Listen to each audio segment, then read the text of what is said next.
Last night was one of the great wins in my lifetime as a fan of the New York Knicks. Last night, the New York Knicks were as dead as you could be in the third quarter when they were down 20. It got so bad that as I'm sitting at Madison Square Garden last night for the Knicks watch party that they did, I'm sitting there already trying to think about game 2. Flush this performance. Cat plays a lot better in game 2. Don't get into foul trouble. You just needed to win 1 on the road to make it a series. I already was trying to flush game 1 out of my mind and just move ahead to game 2. Because, like many, I thought the Knicks had no chance of mounting a comeback. Not with the way they had been playing up until that point.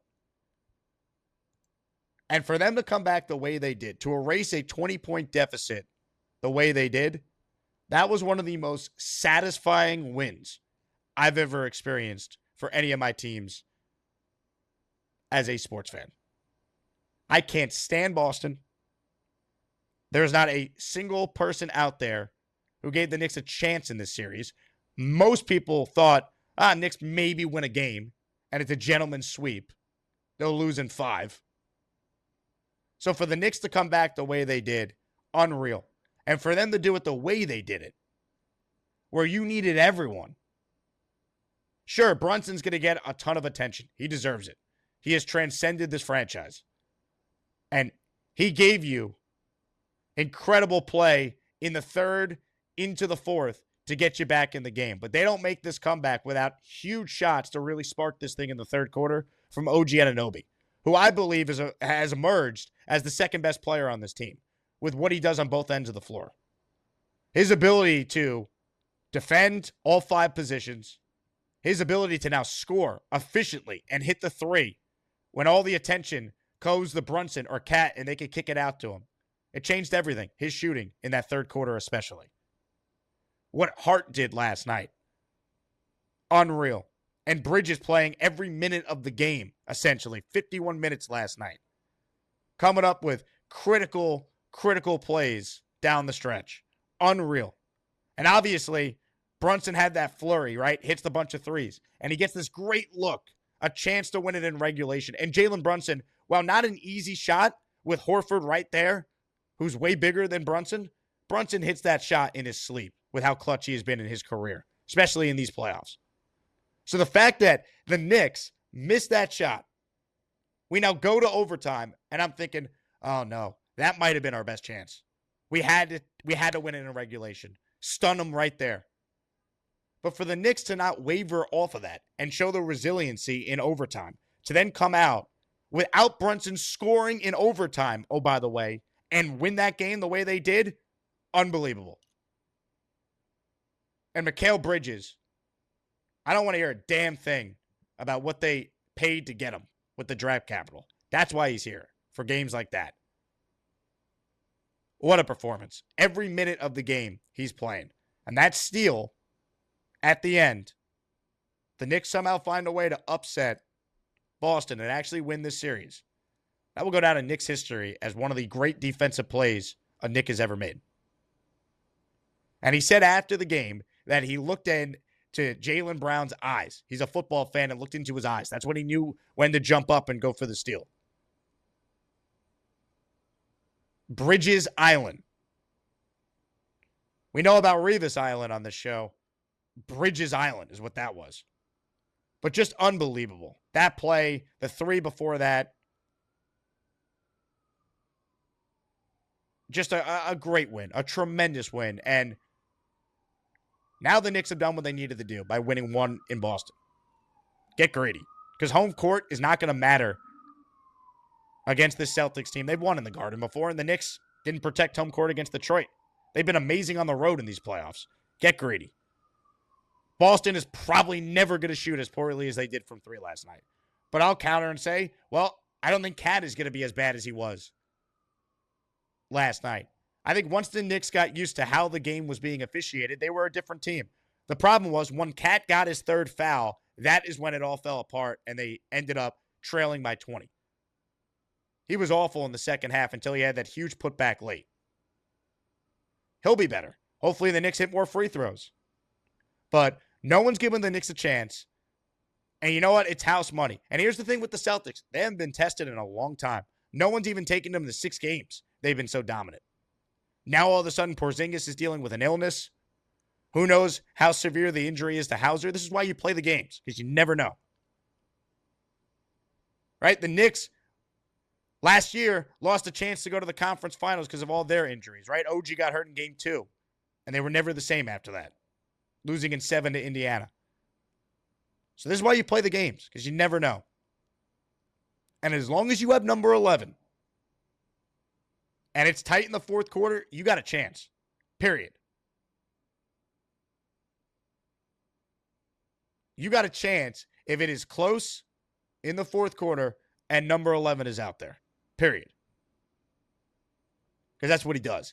And what made last night so satisfying, beyond the fact that it's Boston and no one gave the Knicks a chance, is that for the Knicks to actually have a chance in the series, that's how they're going to have to play as far as other guys around Jalen Brunson stepping up.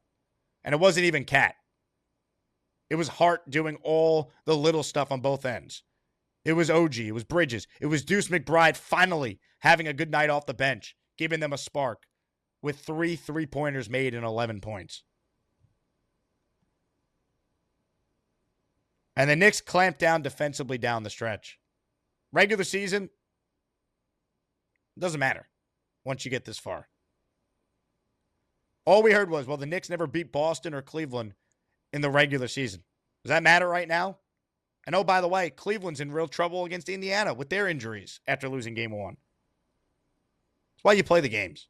So the Knicks got a chance. Talent-wise, they can match up with Boston. Is it going to be easy for the Knicks? Absolutely not. Do I expect Boston to win tomorrow night? Probably. They're a great team. They're the champs. But this is not going to be this walk in the park that many thought it was going to be. And just what a performance last night. One of the most satisfying wins the Knicks fan has had in a very long time. And I don't know if that's ever happened where a team erased a 20-point deficit on the road against a defending champion. So, shout out to the Knicks, man. That was awesome. And let me give credit to the people at the Knicks and MSG. The watch party they did last night. I don't know why they're not doing it for game 2 tomorrow, but it felt like you were at a game. They had a bunch of Knicks alumni there. They had the music on in between the commercial breaks. They had the sound amped in, but they had like the bells and whistles you'd hear if you were at a game with the different stuff for chance of defense and whatnot. I tweeted out a video and posted it on my Instagram. It was electric. And it was only $10. I think the money goes to the Garden of Dreams Foundation. They had all the concession stands open. And the Knicks sold out basically the lower bowl. They only sold tickets for the lower bowl. It was rocking. So, a great experience. Good job by the Knicks doing that. Because that's great for their fans. I know Nate was there as well. He just wrote in, watch party was fire. I mean, that was awesome. So, I'm pumped up. One game, long way to go. But enjoy it, man. Because no one gave the Knicks a chance. And when they're down 20, no one thought they were going to come back. Now all of a sudden you got Boston in the pressure cooker. How do they respond?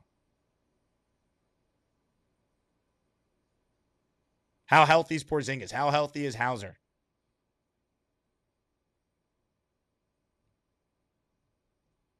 Those are the questions as you look ahead to game 2. And the Knicks need to shoot better free throws at a higher clip. Mitchell Robinson, I'm looking at you. The Knicks obviously need to get way more from Karl Anthony Towns in this series if they're going to pull this off. But for at least one night, you found a way to do it without your second best player. The guy who started the All-Star game next to Jalen Brunson having a terrible game. But Cat was cooking at the beginning. And they got to go back to that. He had a good start to the game, and then he picked up the fouls. Got to be smart. You cannot get in foul trouble. But what a win last night, man. Fired up. Long way to go, but that was awesome. Let's go Knicks. What a show. Thank you to everyone who tuned in. Thank you again to my guest, Brandon Pockrass, who joined us at the beginning of the program for the first 45 minutes. Reminder, if you want to join us at Yankee Stadium, please lock in your ticket. We don't have a ton left, so if you want to join us, please do. And you'll be set to go. All right. I'm going to end the show, but first, no super chats left behind. Big fella. Jake, that chain's amazing. Hack a shack on Robinson or points left on the board. 100%. And look, Boston's going to shoot a lot better. But you know what? I'd argue the Knicks can play a lot better defensively from the start of a game. Now they have a feel for how the officials are going to call it. So we got a long way to go. But I was worried this was just going to be a blowout and the Knicks were just going to get dominated and they'd be lucky to win a game. Now I think they got a chance. They got a chance because all the pressure's on Boston. And the Knicks have heard everyone say that they're not good enough, they're a fraudulent team, this and that. You know what? They won 51 games in the regular season. They got a guy in Jalen Brunson who, in the fourth quarter, is the best player on the court. Game on the line, he's the guy you want with the ball in your hands. Mikal Bridges has played in an NBA Finals. Karl Anthony Towns has played in the Western Conference Finals. OG Anunoby has been in the NBA Finals. They got experience on this team, and it showed last night. On that note, let's go Knicks. Thank you all for watching.